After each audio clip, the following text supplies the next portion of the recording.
Et puis ça veut dire aussi, quand on dit transposer les propriétés des espaces publics, c'est aussi rapporter toutes les propriétés de contrôle aussi. Hein. C'est-à-dire qu'on admet que le contrôle dans ces espaces doit être le même que celui du contrôle de l'espace public. Hein. Donc ça veut dire qu'il ne peut pas y avoir forcément des règles un peu à part entière qui vont être liées plutôt à une collectivité.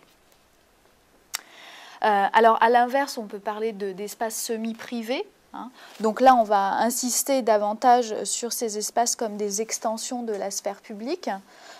Donc là, on sait que les architectes cherchent à lutter contre, enfin en tout cas à trouver des solutions pour faire aimer l'immeuble collectif à des Français qui majoritairement sont plutôt portés par la maison individuelle.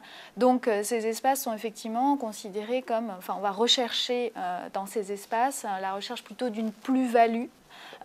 Donc de donner des espaces en plus au logement pour justement le faire aimer, enfin le rapprocher, on va dire, de la maison individuelle. Hein. Mais tout en considérant quand même ces espaces comme collectifs, mais justement diversifier ces espaces en termes de services, enfin bon, pour qu'il y ait un intérêt finalement à vivre en collectif et que ça ne soit pas simplement une punition. Enfin, donc justement, on peut parler d'espace collectif. Donc là, c'est faire référence à la communauté habitante que l'on considère non plus comme une somme d'individus, mais comme justement un collectif, une entité à part entière. Et donc ces espaces, là c'est dans toute ce qu'on a pu trouver aussi, cette terminologie a beaucoup été employée par la politique de la ville, qui donc avec toujours comme préoccupation de restaurer le lien social, hein, et donc une préoccupation, une focalisation, on va dire, sur ces espaces hein, qui peuvent être justement l'endroit où peut se reconstruire le lien social et soutenir la vie sociale. Et enfin, aujourd'hui, donc on parle beaucoup plus d'espaces partagés. Donc c'est le terme qui est beaucoup plus en vogue. Donc là, on met l'accent davantage sur des valeurs d'entraide, on va dire, de solidarité, avec une certaine injonction à partager justement ces valeurs. C'est ça qui est intéressant, c'est que moi, je me suis pas mal... justement de voir parmi les acteurs, pour moi c'était très significatif de voir, selon leur position dans le projet, de voir à chaque fois quels étaient les termes qu'ils employaient et de comprendre finalement ce qu'ils mettaient derrière. Et donc voilà à peu près les catégories qu'on peut retrouver et encore aujourd'hui on peut les voir différemment employées, mais c'est intéressant à chaque fois de se poser la question justement de ce qu'ils veulent dire par rapport au logement et puis par rapport à la redéfinition d'un projet de ville surtout. Alors moi j'ai choisi dans mon titre de parler par contre d'espace intermédiaire, donc je vais vous expliquer pourquoi. C'est vrai que cette notion d'espace intermédiaire elle émerge dans les années 1970 et elle marque un regain d'intérêt de la part des architectes pour justement qualifier ces espaces qui articulent la sphère domestique à la sphère publique.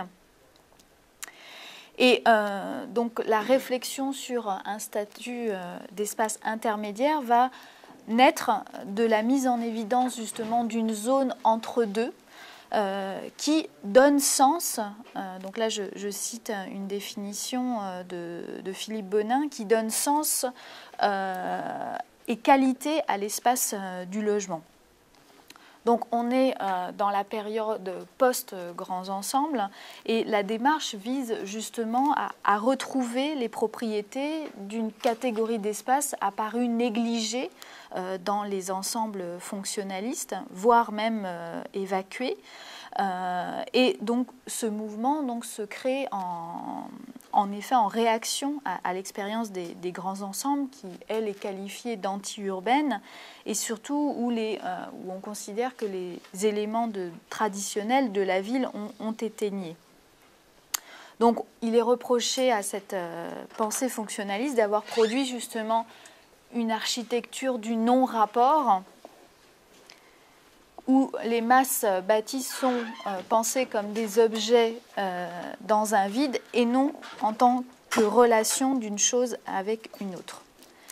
Et ce qu'il faut savoir, c'est que ce mouvement aussi se crée donc en réaction à l'expérience des grands ensembles, mais aussi contre une conception haussmannienne qui a maltraité justement les profondeurs de la ville en faisant des espaces résiduels. Hein, on pense aux cours, on parle de puits de lumière. Il faudrait plutôt parler de puits noirs, de cours sombres, hein, qui restent vraiment pas des espaces valorisés. Donc ce regain d'intérêt, ce qui est intéressant, c'est qu'il se construit sur un rapprochement entre architectes et chercheurs en sciences humaines. Et donc la notion d'espace intermédiaire, historiquement, je dirais, va signifier justement ce rapprochement et servir au dialogue entre les deux champs disciplinaires. Et c'est justement, on sent que c'est un espace intermédiaire, hein, espace, déjà on ne sait pas trop ce qu'on met dedans, et puis intermédiaire non plus, mais c'est justement ce caractère suffisamment flou qui va permettre à la fois d'évoquer une échelle intermédiaire aussi bien du point de vue architectural et urbanistique que intermédiaire dans les relations sociales. Donc cette notion, elle englobe aussi bien les qualités formelles de l'espace architecturé que les modes d'appropriation de l'espace pratiqué. Et c'est ça qui m'intéresse vraiment, c'est qu'elle sous-entend la conjugaison d'une lecture à la fois architecturale et sociologique. Donc j'ai choisi, comme la plupart des analystes aujourd'hui, de parler d'espace intermédiaire, donc dans la mesure où, d'abord parce que moi aussi je cherche à m'inscrire dans ce double mode de questionnement socio-spatial, et puis aussi parce que je trouve que cette notion d'espace intermédiaire, elle présente l'avantage de laisser ouverte la réflexion sur le statut de cet entre-deux, contrairement justement à des dénominations comme espace semi-privé ou semi-public, qui présument déjà d'une logique de fonctionnement et ferment l'idée justement de leur reconnaître un statut à part entière dans la ville.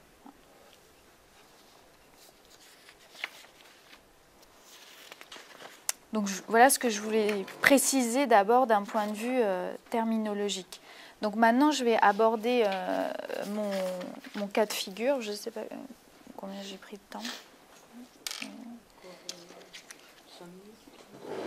Alors, le problème c'est qu'il va falloir que je ne vais pas tout casser.